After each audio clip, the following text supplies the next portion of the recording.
Hello, welcome back to my channel. So I'm gonna showcase my Purrely list for you guys. I think this is the best list I've ever built. I put a lot of time in theorizing it, and all my tech choices are made purely just to be the best they can be for this format, and hopefully going into the ban list, this deck probably won't get hit, obviously, and hopefully it just becomes even stronger once everything else gets toned down. So I'm just going to showcase my list. I think this is a perfect list. I wouldn't change like anything about it. And yeah, so I'll just explain all my choices as I go through it. And yeah, so starting off in the main, it's 41 cards. I'm playing just the 4 cats. I really think this is all you need. You don't want to hurt your consistency. Like if you open 2, it's really bad. You just want to open like 1 or none, because all your quick play spells get you them, and they really, I'll show you guys a tech choice. So I'm maining Shifter, so you really don't want to be playing more Black Cat, obviously. The 3rd White Cat is arguable, but I don't really think you need it. So, yeah. That's it for the Purrely monsters, and then all the standard stuff that you need to play. Yeah, I won't really go over this too much, just all the standard Purrely quick plays, and you just need to maximize your engine, because the engine is not very big. And then terraforming, Eep. Terraforming is just a 4th street. It's really nice because street is one of your best board breakers, and I'm like taking more of a breaker approach with this deck. So yeah, I think terraforming is definitely necessary. It's also just an easy side pattern. Okay, for the hand traps, 3 Shifter. Yeah. Yeah, I want this card to get hit, but right now, I think Purrely is one of the decks that can abuse it, and I think it should for as long as it's in the game. I know there's another card called Blackout Laughs, which if you're not a fan of this card, I would play that over this, just because this plus Blackout Laughs doesn't really work in the same deck, because you're using Blackout as a discard engine, and you can't really play discard engines with this in your deck. But I think this is just too powerful to pass up. It's just a turn skip, and yeah, I really like it. Okay, I play 3-pot, this best card in the deck. It's a breaker when you need a breaker, and it's engine when you need engine. There's not much else that needs to be said about it. It's so good. Then this is a card I haven't seen a lot in like Purrely lists, but I've seen it in other decks, but it's 3 Thrust. I really like this card. I bailed on the idea of playing Cross Out with like 1 of each hand trap. That's just like, it's not realistic. Like Cross Out, it doesn't do enough. I would rather just have like let my opponent hand trap me, hope I get like street or pot to add street or whatever, and then if they hand trap me, I go bang, and then I'll show you what I set. I set this, so it's basically just a turn skip against like Snake Eye, and yeah. So I like this better than Cross Out, especially because like Purrely right now, the combo to get like your big noir, it's low-key a little weak. I feel like you really want to just like maximize your chances of just like winning if you're allowed to do your combo, and if you're not, then I still want to have a good chance of winning. Whereas with like Cross Out, if they have a second hand trap, it can just be just as bad. But as long as you have Thrust to set this, the second hand trap's not doing anything. This is still skipping their turn. So I think Thrust is really good, and it also has way more applications when I go second than Cross Out would, where so it can like search Dark Ruler, Talents, or Called By, or not Called By, sorry, just these, and then yeah, the Unplay Called By as well. But these are mainly for going first, so like going first, I have like 6 cards to beat hand traps, and then these are also all really good going second. And then Dark Ruler is just insane, especially game 1. Dark Ruler is insane if you're going second in a Snake Eye. No Snake Eyes players really going for Desiree, the Desiree line, which can beat Dark Ruler. But even if they do go for it, you still have Imperm to back you up. So that's why I think this lineup is really strong, and there's nothing I would change. A little explanation on the Called By. So you could cut this, go down to 40, but the reason I'm playing it is just solely for the purpose of the side deck. So in Purrely, if you go to a 40 card main, like your side patterns are really awkward because you don't want to take out any of your engine. Like the only engine that is semi like side outable or whatever is street, but even then it's still a good board breaker, and it's engine that is a board breaker as well. So it's just like I can side out like one terraforming, but the rest of your side outs are going to be non-engine. And right now all the non-engine in my deck is super strong, so it's really hard to side with this deck. And just going to 41 allows you to side in that one extra card. So my side patterns, like I either side in like 5 to 6 cards, and I'll explain to you or show you my side patterns and like all that. So yeah, that's it for the main. Super clean in my opinion. No changes I would make, and yeah. Okay, for the extra, it's very standard. It's just Baby Noir, Plump, 2 Beauty, 2 Happy. Yeah, this is all standard. You need to play all of them. And then 2 Noir. Yeah, 2 is necessary. You cannot cut down to 1. Princess Sprite. So as you may have noticed in my deck, there's only 7 monsters in the whole deck. So Princess Sprite should be hitting like almost every single time, which is really nice about this card. And it's just like I had a free spot. You can either play the, I forgot what it's called, but it's the Link 2 that outs Skill Drain. You can play that, but honestly, if you're using 2 bodies to go into a Link to out Skill Drain, you lost the game anyway. This deck doesn't have enough bodies to play around like that, so I just thought Princess Sprite was better, because if I like end up making 2 bodies on my end board, I can go into Princess Sprite and maybe get like an Imperm or even a Thrust if I got hand trapped, and then use the Thrust. So it has a lot of applications for sure. And then I play Zeus package. Oh, just these 2 are Zeus, and then this, it's for the Tempai matchup. Surprisingly, Tempai is actually like a really good matchup for this deck, and this shouldn't come up too often. But because like if you just make a Noir, like a big fat one with Delicious underneath against Tempai, like you just win the game. It's really hard for them to out it, because it's really hard to make a guy bigger than Noir with Delicious. So yeah, and these are your last resort. You shouldn't almost never rely on these. These are not that good right now. And yeah, I played the Typhon. Since I'm on breakers, I thought this was necessary. It's just an easy way to slap on, maybe get some extra damage in or whatever. I really like it.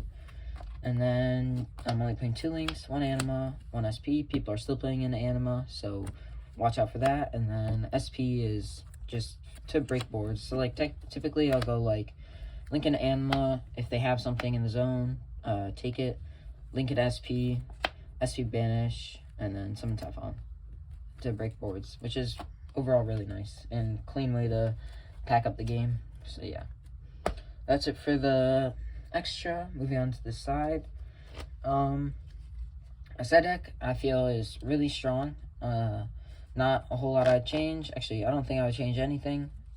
Maybe if you guys have any suggestions, I'll take those into account. But starting off, it's 3 Mulch Army. This card's broken.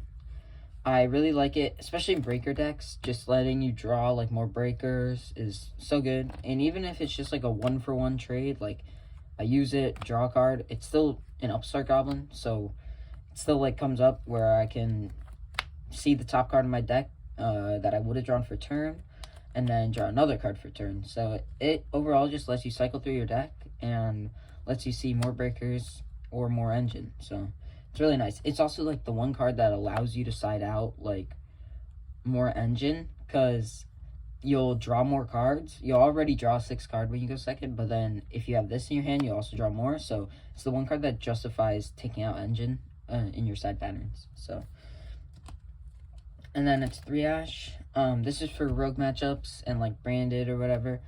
I thought this was just the most generic hand trap, and if you draw this off your Noir, it's really nice, and yeah, I really like it right now. It also, your deck never loses to Mulch Army, so you don't need to side this in when you go first, but you can, obviously, if you just want that extra draw from, if you want to draw it off Noir or whatever. But yeah, I think this card is just really good. The other option is Droll, which I was testing a bit, and Droll, like, it's awkward because you already play Shifter, right? So, like, it conflicts with that, but not really, because you can just go, like, Shifter, change Droll, and skip their turn. But in that case, you're going -2 to skip their turn, and then they can just, like, and you need a discard always for your quick play spells, so it's really hard to, like, come back in the game even if you do that. And Droll's also, like, iffy, because it never, like, it's never gonna guarantee anything like Ash will, so I think Ash is definitely just better. Especially in a rogue, but Droll's also pretty decent in a rogue. Next, it's the fun card, Fisher. This is just solely for going first. It beats Droll, it beats Veiler. It's just really nice, and I would never take this out.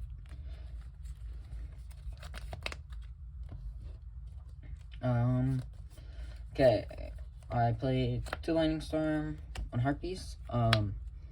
These are really strong. It's like kind of you're out for skill drain or whatever, and the other thing you could play is Cosmic, just to have a good matchup or a better matchup in the stun or whatever, and that is a very real theory. But I really just want these like breakers that I can add off Pot of Prosperity or whatever. And Cosmic is just like overall like really weak. Like even if you're going against stun, like banishing their Runic Fountain or whatever, if they just have like any floodgate in the back row, you still lose the game. So stun's just not a good matchup, I feel like.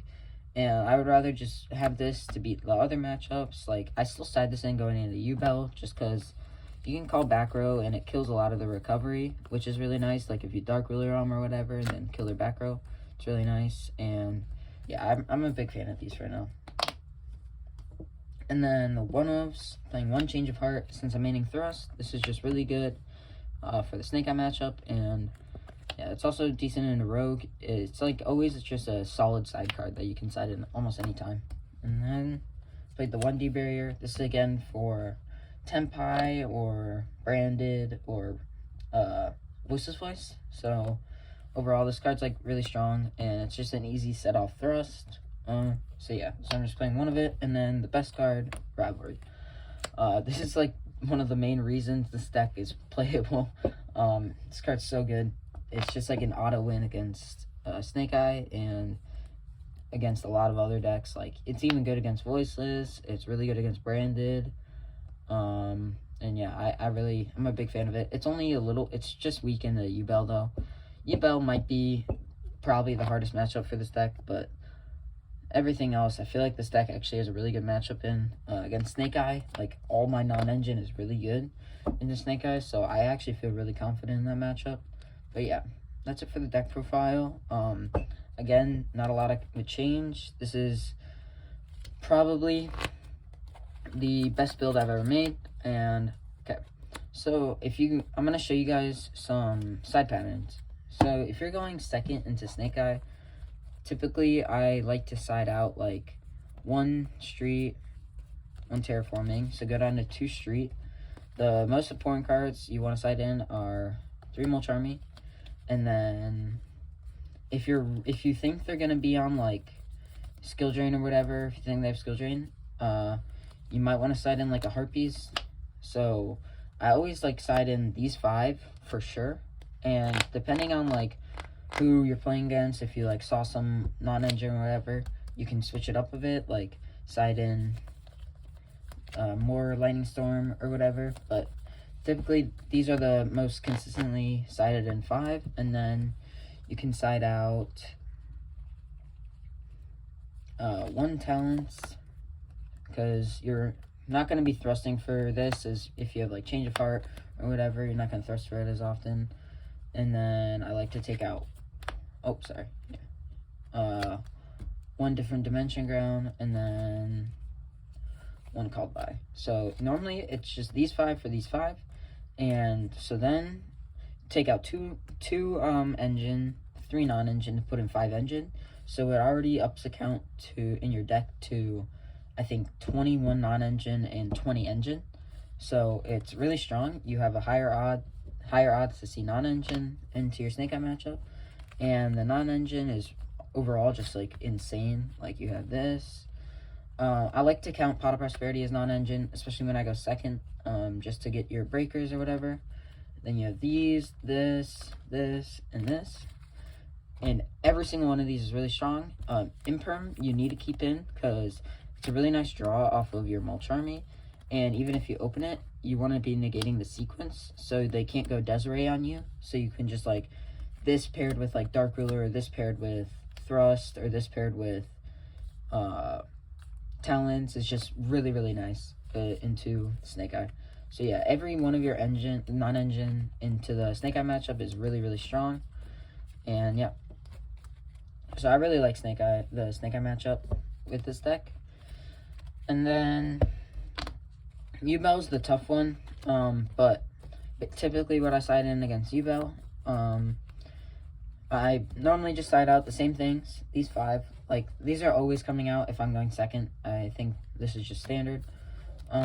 But you can keep in, you want to keep, like, almost everything in that you would side into the Snake Eye matchup, except you can take out this. Also, this is always an option into Snake Eye if you want, if you're going second.